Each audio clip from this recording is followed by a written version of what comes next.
Hi, welcome back. This is Crystal. Today for dinner, we are going to be making a sourdough pasta with a creamy tomato and cheesy sauce.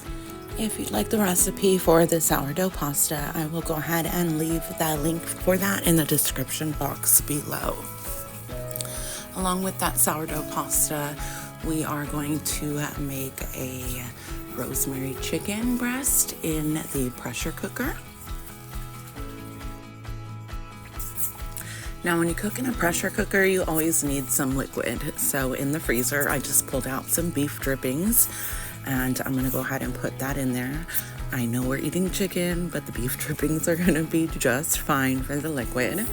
And then to that, I am going to add 4 chicken breasts that we had in the refrigerator, defrosted or thawed. It will be fine. I just went ahead and rinsed those off.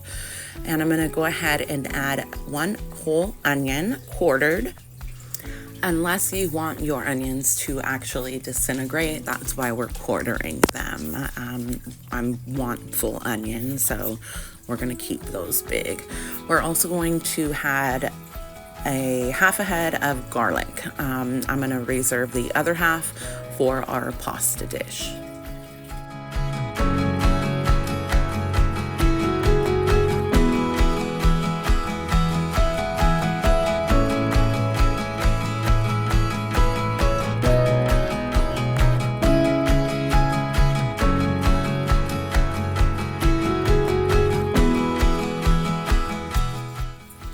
I've got a fresh rosemary bush outside, so I just pulled a sprig of that, rinsed it off, and I'm gonna throw that in there. We're also just going to be seasoning with some salt, pepper, black pepper, and white pepper. White pepper is going to not have the really large black flakes. They're really good in like soups and broths because it's not going to just, drip down to the bottom. And I'm using a pressure cooker. It's not an Instapot. I like a regular old pressure cooker better. Now, once that finished cooking, I had some time to come back and go ahead and get started on the pasta sauce.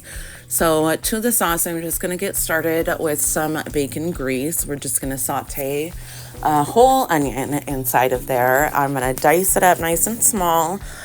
You can feel free to use however much onion your family is going to like.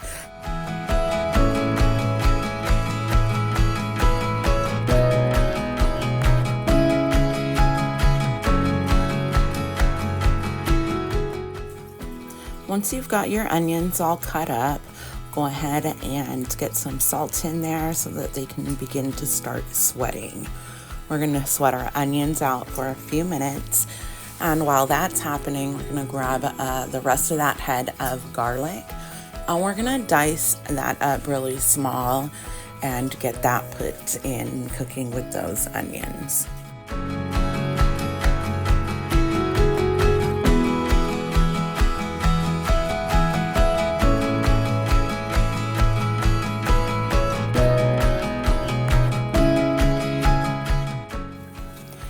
Now, once those are sauteed, we're gonna go ahead and grab a 28-ounce can of crushed tomatoes, and we are going to let that simmer all together until the tomatoes reduce.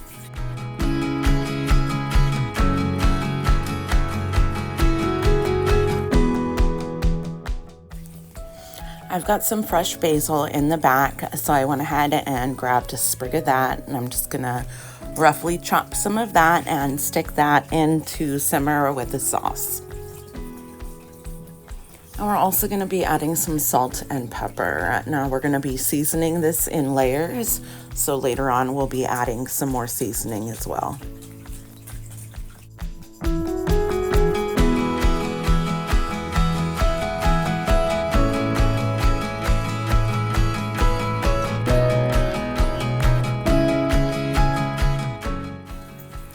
While that's simmering and reducing, I'm gonna go ahead and grab some of the fresh pasta out of the refrigerator. Now, I did make this earlier and I was just kind of playing around with making different shapes. And I clearly did not put enough flour, as it all kind of got stuck together, or I probably should have dried it out a tad bit more before I put it in the refrigerator. So definitely let that be a lesson for you. I'm going to be adding some extra seasoning. So we're going to be adding some Italian seasoning that's got oregano, basil, thyme, lots of stuff mixed in there already. Don't forget to taste your food so you know if you're going to need more salt or pepper. I'm going to salt my water.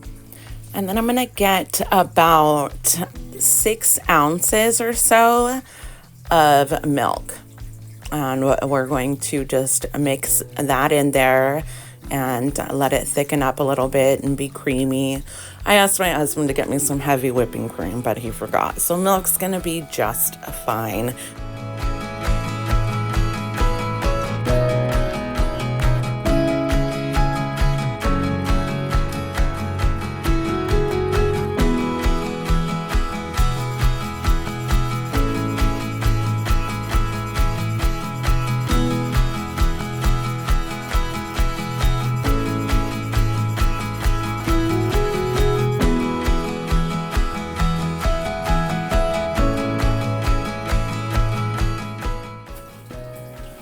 Once my noodles are nice and boiling, I am just gonna go ahead and add a bunch of Parmesan cheese to my sauce. Feel free to add whatever Italian type cheese you like. If you've got ricotta or whatever is in your fridge, use that. I am just using Parmesan because that is what we have.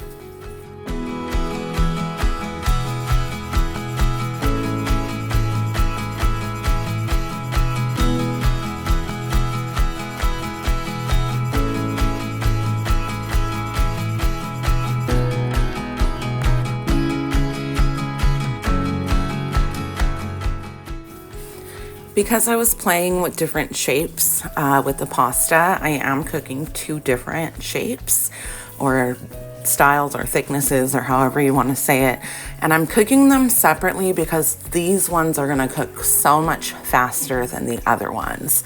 The other ones are smaller and much thicker. And then these ones, of course, are more like a fettuccine.